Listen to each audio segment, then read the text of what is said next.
Ukraine peace deal की, जिसमें बड़ा ट्विस्ट नजर आ रहा है।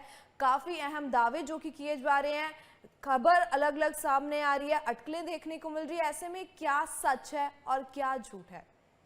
देखिए अनामिका जी, आपका बड़ा अच्छा प्रश्न है। यूक्रेन पीस डील दुनिया का आठवां अजूबा बन गई है, क्योंकि इसमें जो हर साइड है अपना अपना दावा पेश कर रहा है। देखिए, पहले ट्रम्प ने कहा मेरा भाई 28 पॉइंट का प्लान है, तो मैं 28 पॉइंट का प्लान लेके इस पे मैं कार्रवाई कर रहा हूँ। पुतिन का कहना था भाई पहले प्लान जाके जेलेंस्की से अप्रूव करा, यूरोपियन यूनियन से अप्रूव करा, जिस दिन ये अप्रूव करे फिर मुझे देखो, फिर मैं देख के बताऊंगा कि मेरे को ये समझ आता है या नहीं आता। तो अभी स्विट्जरलैंड में मीटिंग हुई, यूरोपियन यूनियन से यूके, फ्रांस, जर्मनी बैठे थे। जिलेंस्की का हेड ऑफ स्टाफ बैठा था, विटकॉफ बैठे थे और मार्को रूबियो बैठे थे। इन्होंने इनको प्लान दिखाया। प्लान दिखाना आया और ये अटकलें लगी रही थी, तो प्रेस ने ट्रम्प से पूछा साहब ये प्लान फाइनल है? बोला नहीं, फाइनल नहीं, चेंज हो सकता है। बोलता चेंज हो सकता है, अगर जिलेंस्की ने मना कर दिया तो क्या हो, तो फिर लड़ते रहो। तो कहीं ना कहीं इस प्लान को लेके अटकलें तो पहले ही लग रही थी। फिर जब प्लान गया, मीटिंग हुई, अब जो अटकलें सामने आ रही, जो तथ्यों जो सूत्रों के माध्यम से कुछ मीडिया चैनलों का दावा है, वो ये है कि अब ये जो प्लान है ये करीब 28 पॉइंट से 19-20 पॉइंट में सिमट गया है। 8 पॉइंट इसमें गायब हो गए। जो पॉइंट गायब हुए वो था कि भाई यूक्रेन कभी नेटो का मेंबर नहीं बनेगा, यूक्रेन की सुरक्षा को लेके जेलेंस्की मान नहीं रहे, यूक्रेन आर्मी का साइज कट करेगा, ये एक पॉइंट था, और जो ईस्टर्न पार्ट यूक्रेन का वो रशिया को दिया जाएगा, ये पॉइंट था। इतने में पुतिन का कहना कि मैं अपनी ताबड़तोड़ कार्रवाई जारी रखूंगा, जो मैं यूक्रेन की ऐसी तैसी कर रहा हूं मैं जारी रखूंगा, और उनके एक एक रोज एवरी सेकेंड एक एक हमला हो रहा और यूक्रेन की वाट लग रही। अनफॉर्चुनेटली लोग मारे जा रहे। अब समस्या क्या है कि अगर जेलेंस्की इस पीस प्लान को मानते, अगले दिन से उसके पास नौकरी नहीं है, क्योंकि उसकी जो ये सरकार चल रही वो इसीलिए चल रही है क्योंकि वो कह रहा जी वॉर है, इलेक्शन हो नहीं सकता, इसलिए मैं प्रेसिडेंट बना रहूंगा। जैसे ही वॉर खत्म हो गया, सीज फायर हो गया, वहां के स्पीकर और कुछ एमपी मिला के सरकार बनाएंगे एज पर यूक्रेनी कॉन्स्टिट्यूशन। जेलेंस्की की नौकरी खत्म।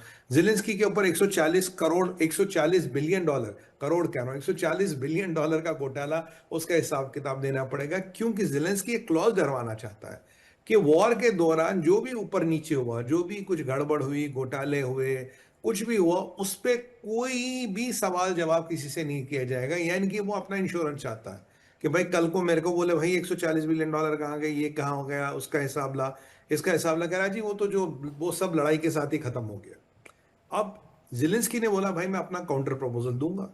अब काउंटर प्रपोजल जिलेंस्की ने दिया।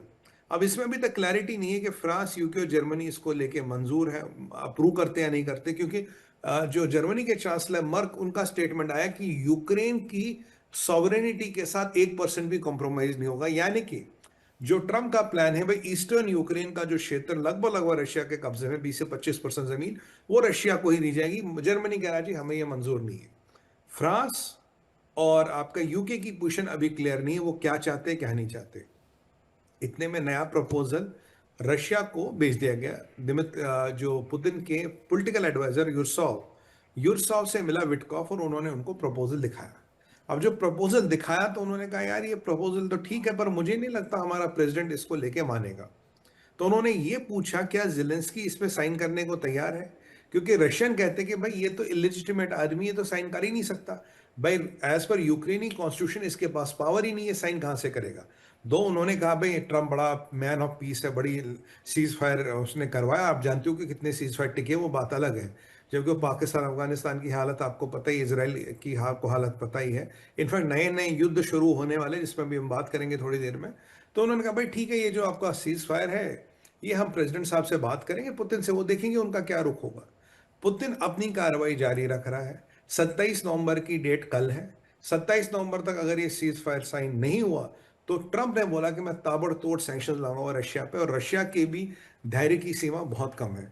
यूरोप पे, आप मेरी आज बात नोट कीजिएगा एम1 पे, यूरोप के खतरे के बांडल मंडरा रहे हैं और यूरोप में परिस्थिति दिन ब दिन खराब होगी, क्योंकि ये सीज फायर कल तक तो साइन होने वाला है नहीं, पुतिन इसको साइन करेंगे नहीं। पुतिन को टेरिटरी चाहिए, पुतिन को जेलेंस्की बाहर चाहिए, पुतिन को हिसाब किताब चाहिए।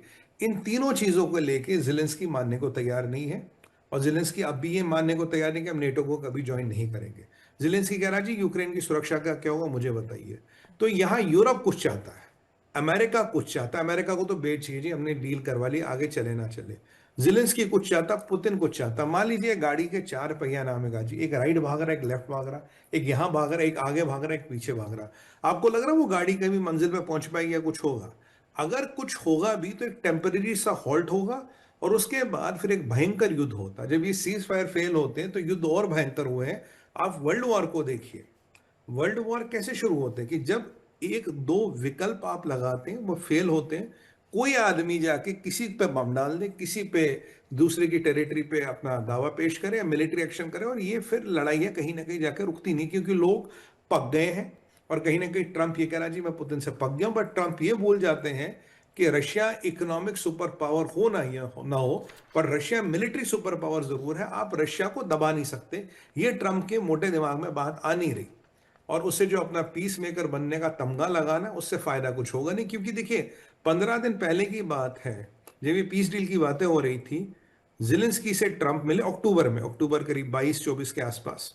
कितने दिन हो गए? ज्यादा दिन तो हुए नहीं, लगभग एक महीना पहले कह रहे भाई मैं तुम्हें टॉमाहॉक मिसाइल दूंगा।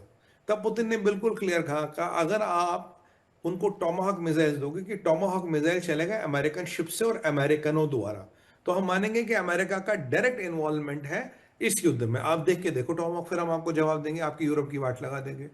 तो ये ट्रंप कभी मिसाइल देने की बातें करता, कभी हथियार बेचने की बातें करता। यूरोपियन यूनियन से कह रहा $190 बिलियन का हथियार का ऑर्डर दो मुझे यूक्रेन के लिए, मेरी इंडस्ट्री को। कभी टॉमाहॉक की बातें कर रहा, कभी पीस की बातें कर रहा, कभी 28 प्रपोजल, कभी 32 पॉइंट, कभी 20 पॉइंट, कभी 19 पॉइंट। लास्ट टाइम पुतिन ने एक चीज बड़ी अच्छी बोली थी, बोलता भाई साहब हमें आपके साथ टाइम वेस्ट करने का टाइम नहीं है। मोदी जी से इसने मिलने की कोशिश की थी, मोदी जी ने बोला भाई साहब हमारे पास आपके साथ टाइम वेस्ट करने का टाइम नहीं है। ये ट्रंप हवाई फायर कर रहा है। अगर कुछ अस्थायी रूप से कुछ महीना डेढ़ महीना कुछ रुका वुका भी, ये फिर चालू होगा और इससे भयंकर चालू होगा। वही वाली बात है, अगर कैंसर वापस आता हो तो लास्ट टाइम से ज्यादा खतरनाक और घातक आता है। ये है परिस्थिति, क्योंकि चार लोग जो इन्वॉल्व है सबके अलग अलग इंटरेस्ट है। किसी भी दो लोग के इंटरेस्ट अगर अलाइंड हो तो आप समझ सकते हो कुछ हो सकता है। यहां चार लोग चार दिशा में जा रहे हैं। और जितना मैं उत्साह को जानता हूं, वो बहुत मंझा हुआ खिलाड़ी है। वो पिछले 30 साल से राजनीति में है। विटकॉफ एक रियल एस्टेट बिल्डर है मैनहट्टन का। वो उसका के सामने उसका कोई वर्चस्व नहीं, उसे राजनीति समझ ही नहीं आती। हाँ वो प्लॉटों की डीलें कर सकता है, बिल्डिंगों की डीलें कर सकता है। इसके अलावा हमें विटकॉफ और ट्रंप से कोई अपेक्षा नहीं रखनी चाहिए। जी।